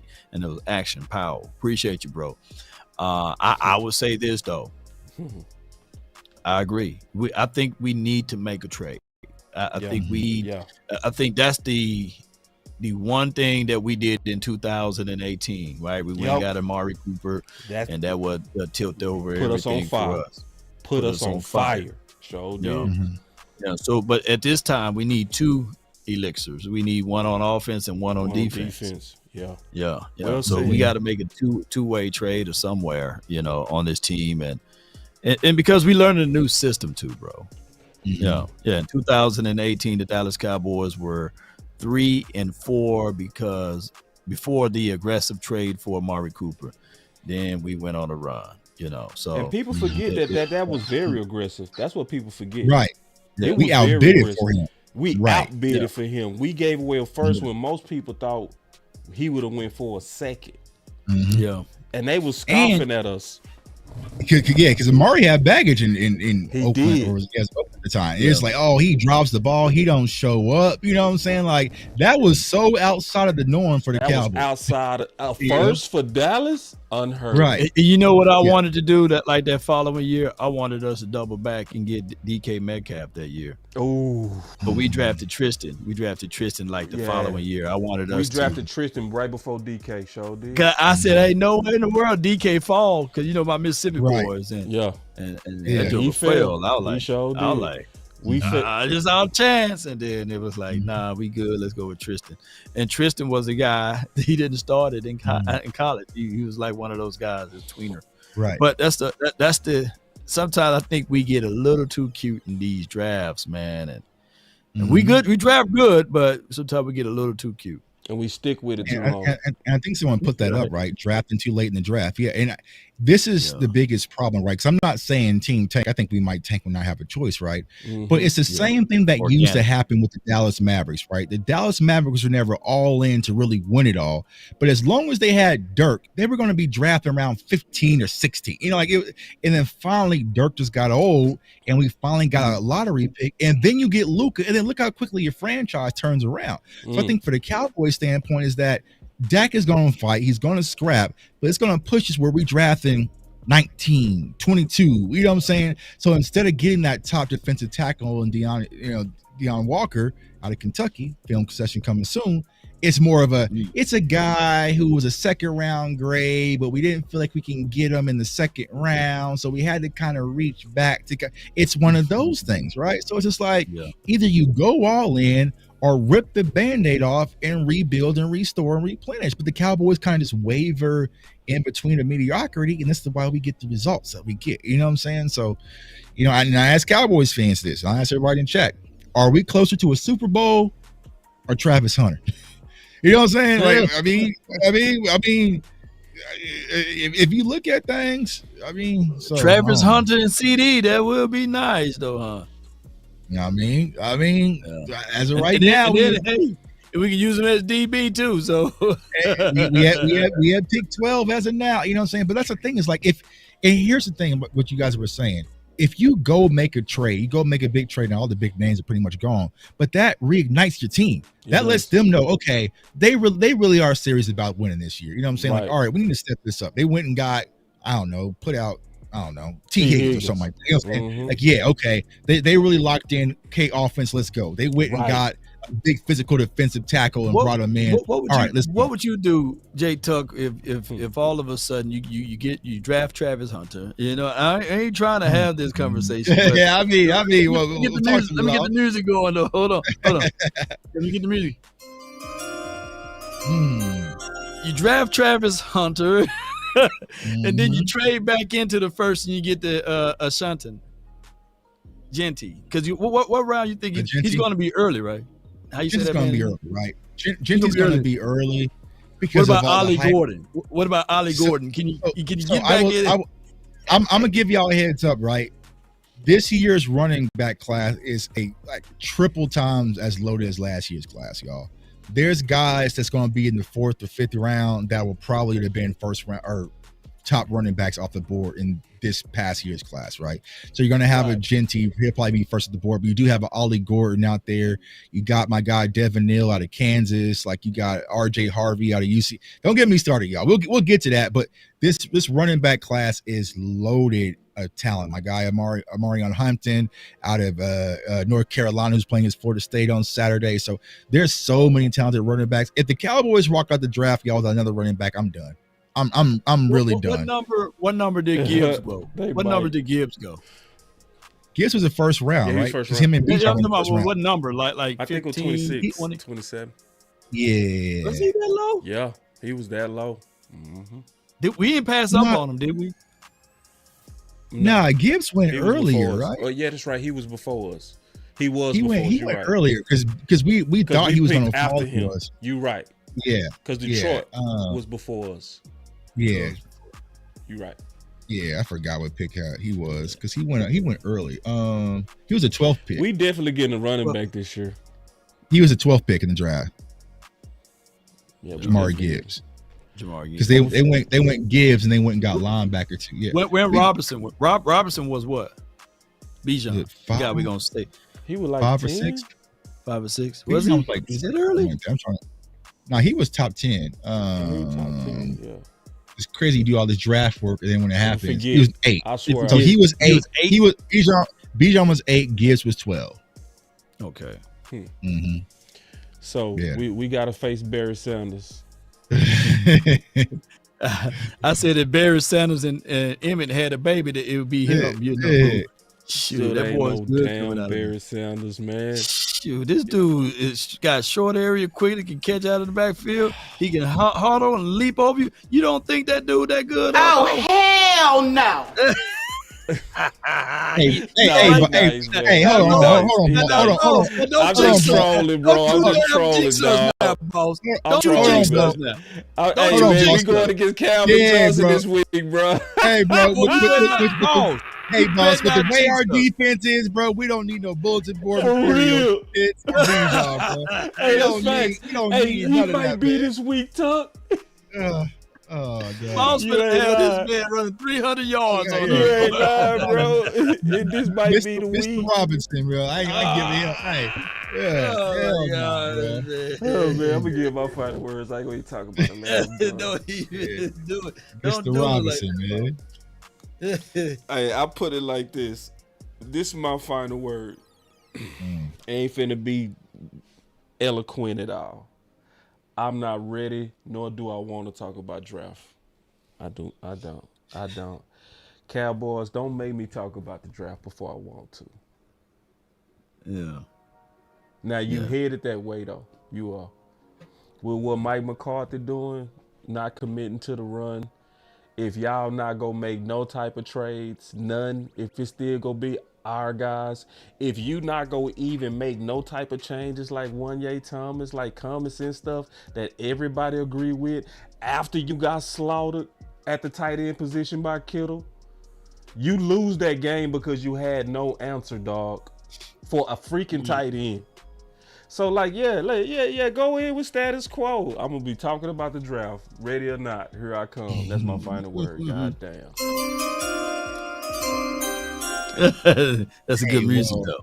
Man, that's music to my ears, man. Well, I'll tell y'all, we talking about draft over my channel, but it's not because, if anything, due to the Cowboys season. It's because for me personally, I'm already researching these players for class, so I might as well just put the content out, right? Absolutely. Versus waiting. But also, I want to get a jump start so that way we're not cramming in January. So we're gonna do some draft content starting this weekend. But I will say this, y'all, it's like, when it comes to me, and I think this is for a lot of Cowboys fans, is actions is louder than words, right? We're hearing all that we got to be better. We got to work on the fundamentals. We got to do this. We got to do that. Practice better. I believe in our guys. It's time for the Cowboys to go out there and just show and prove, right? We're done with the talking. And I think that's where a lot of us fans are getting frustrated. We're hearing a lot of talking and seeing zero actions, right? We're almost, 2 hours in the show, and y'all still can't name some things that we've done to change and say, you know what, we're trying to be better. And that's the frustrating part. A lot of us are married or dating. Whenever we mess up, we have to show our woman or show our man, hey, I'm doing this because I'm trying to be better. You can't just say, I'm gonna be better. I'm gonna be like, nah, you have to do something. You have to make some changes. Sick of talk. I'm sick of talking. Pillow talk. You said you're gonna be better last weekend, and this weekend you back at the club, staying out late again. Like, it's how we feel. You know what I'm saying? You need to actually show us that you are vested in winning this season. This season right now, what are you doing to show that you're all in on winning? In this, we're going to wait and we're going to get some guys back possibly, and, we still got games left to play. Bro, that's not the case. The Cowboys are going to have to go on a significant run just to make the playoffs. So what a lot of people don't understand is, you look at the NFC North, damn near all of them are playoff teams right now. You know what I'm saying? You got the Vikings, who damn near undefeated. You got Detroit. You got Green Bay. And Chicago Bears have a better record than us. So that's 4 teams right there already ahead of us for the wild card. You have the Commanders out here sliding everything. Philly starting to heat up. You have the Cardinals. You have San Francisco. Like, we are at the bottom of the barrel. We don't have this time to sit back and just say, we're going to wait for it to get better. It's time for the Cowboys to go out there and put out some concrete evidence and some actions behind their words and prove to the Cowboys fans that they're committed to winning this year. And thus far, they have given us no reason to believe they're going to do so. And until they do that, I'm not buying in. So that's my final word. Man, the way the NFC North is looking, like, winning 10 games, even in this division, will not save you. Right. So you got to have the sense of urgency. It's not even football weather yet, right? It's not even football weather. So we got to figure out ways to get this thing turned around in the right direction. I can tell you, we don't want to talk draft talk, but it'll be nice for us to start looking into some of these players. Because if it don't go the way we look at it, if it don't go the way Mario Hampton, running back to North Carolina. Yeah, so we're gonna have to make sure that we win every game possible from here on out, and get dirty with it, y'all. Because at the Cowboys, by Jerry Jones saying that he had faith organically that these boys gonna get better. Hey, come on, man! I got land on the moon for sale. The way we looked in these games, we don't look like we're improving. And even though he said that arrow is going up, it's going to take some time, y'all. And we still got youth coming back. It's not like we got old people coming back with wisdom and understanding of the game. So shout out to Michael Parsons. Shout out to Trayvon Diggs. But we're going to need, when Parsons get back, we're going to need him to stand tall. We're going to need Trayvon Diggs to stop talking about his body parts, and get out there and get things going. I get it. I understand the frustrations will spill over.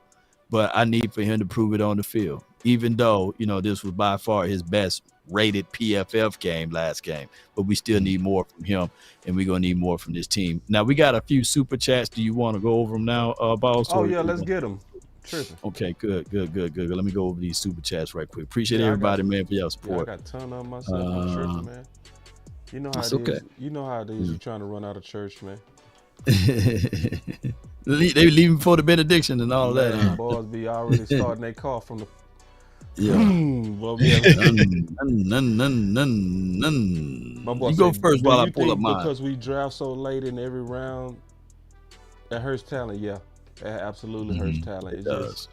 And it hurt us 3 years in a row. That's a good question. Don't forget, they wanted Hunter at running back. Yeah, some of that was weird to me. Like, some of them runs is, let's give it to Hunter Luke. All right, bro. It's okay. They said don't forget Hooker boss, and that's because I was bringing up Donovan Wilson, and the only reason I didn't bring up Hooker is because they was clearly targeting Donovan Wilson with Kittle, you know. Yeah. So I didn't want to talk about his coverage unless I saw him personally getting beat. You know what I mean? That's why I singled out Donovan Wilson, because they was singling out Donovan Wilson with Kittle. So my boy say, so Josh Allen is a game manager now. That was referring to you, Tuck. Yeah. He only got one interception, bro. You know what I'm saying? They don't let him go out there gunslinging, throwing the ball 40 times. And here's the crazy part: they went and got him more weapons. They went and when they drafted Keon Coleman, they have Khalil Shakir, they got Dalton Kate, and went and got Amari Cooper, and has made life easier on Josh Allen, who'll probably win the MVP possibly this year. There are more quarterbacks that's game managers than there are gunslingers. I get it. Mahomes get the title of being a gunslinger, but if you look back at all of the Super Bowls that he's been in, he's been managing the game. You know, he haven't been slinging it around. Case in point, not the Cowboys game, Lord. The Eagles-Chiefs Super Bowl. Jalen Hurts was slinging the ball all everywhere. You know what I'm saying? He had more yards and everything, but he had to only manage the game. Boss finna hit that. What'd you say? No, she said boss finna hit that. I'm tired and go lay down. Go lay down. All right, let me go through these super chats. I got hit that. Mike, I'm tired. So I got Mike Jones. Appreciate you for the $10 super chat. He didn't leave no comment. He just showed some support. Appreciate you, Mike Jones. I got D Park. He says, for the $5 support, he says, we rely on Dak when he has Lamb, special team players, and McCarthy play calling is bland. Green Bay players have said the same thing years ago. So he's echoing way back in 2013, 14, 15, etc. Yeah. Banks for the $199. Zeke wouldn't start for 31 other teams. All right. So a disclaimer. Take it how you want. Teams that's been actively seeking Zeke, they offered a trade, but his agency declined. Well, Belichick interceded and hey, I wouldn't even tell him, bro. Don't even tell him. Don't even tell him, bro, because you can tell him anyway. I'm gonna be honest with you. Okay, it's about 4 or 5 some of the teams. stuff I know you telling the truth on, but they will still say you lying on it. You can say I'm lying. Okay, all right. Well, hey, I got tell him. It's the crazy part. I ain't even talked to Law about that, but that's 1,000% true. You know. It's 1,000% true. Yeah. It was a team that really wanted him. They wanted to put him in a situation, and but neither here nor there. No need to beat up a dead horse. I guess. Yeah. All right. So, but shout out to you, man. Thank you for shooting that super chat over, man. You know, maybe I go give me another cup of coffee. The Omega Music says for the $5 support, it may not happen, but it's possible for the Cowboys to trade for T. Higgins since he's in his last year of his contract. Could be possible, but you know they don't want to pay no money. They say they got their Higgins at the house. His name is Jalen Brooks. You know, Jalen Brooks. Jalen Brooks is their version. They going off on me, man. Yeah, man, you do got the slants over there, bro. Man, all right, I got those slants, bro. Zombie, I'm talking. Y'all tripping on you. You gotta go. You gotta put the clear views on. Man, I got Zombie. Zombie BBL Drizzy, Cowboy Lover for the $10 support. He says, I like how Nate Newton said the ladies will get tired of you telling you that they love them, yet you love them, and when you only saying it not to put into work. Scripture says faith without works is dead. Come on, hit me with the scripture. Come on with it, man. Appreciate you. Zombie with the $10 support. And now we got another $10 super chat from Too Cool. He says all of the Cowboys or content creators were saying, pay Dak. With the product that Dak has displayed, wouldn't you pay him $60 million at the end of the year?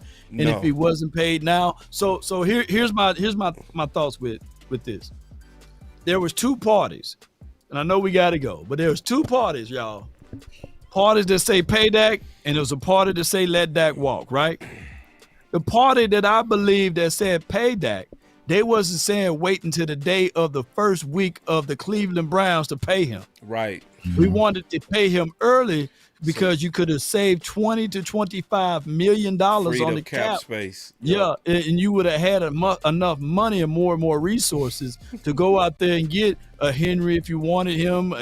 You could have went and got some move with some trades on some wide receivers. You could have got a whole bunch of stuff, you know. Put that graphic up, boss. Put that graphic up, that zombie graphic up, boss. Yeah, with that zombie.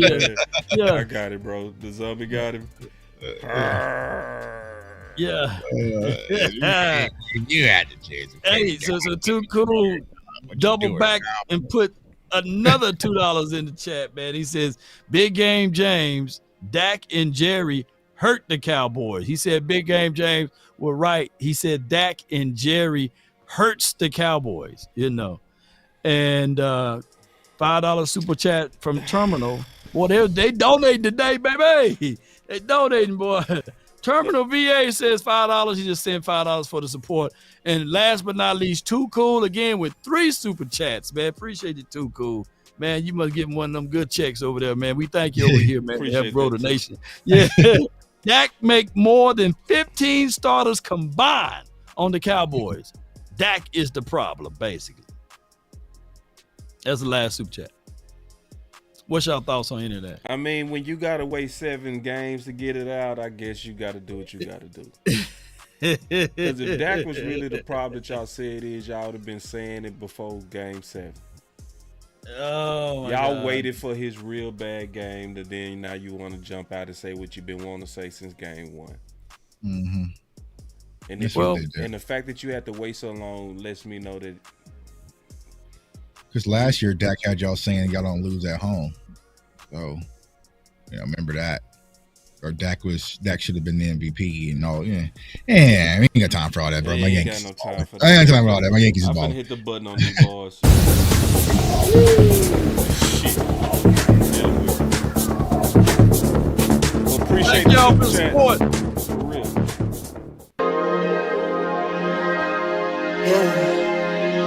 Yeah, I just wanna run it up. Kinda check or something. I've been really in the field, let up, yeah. I've been really in the field, let her rush, I let her feel. Lately, I just wanna run it up.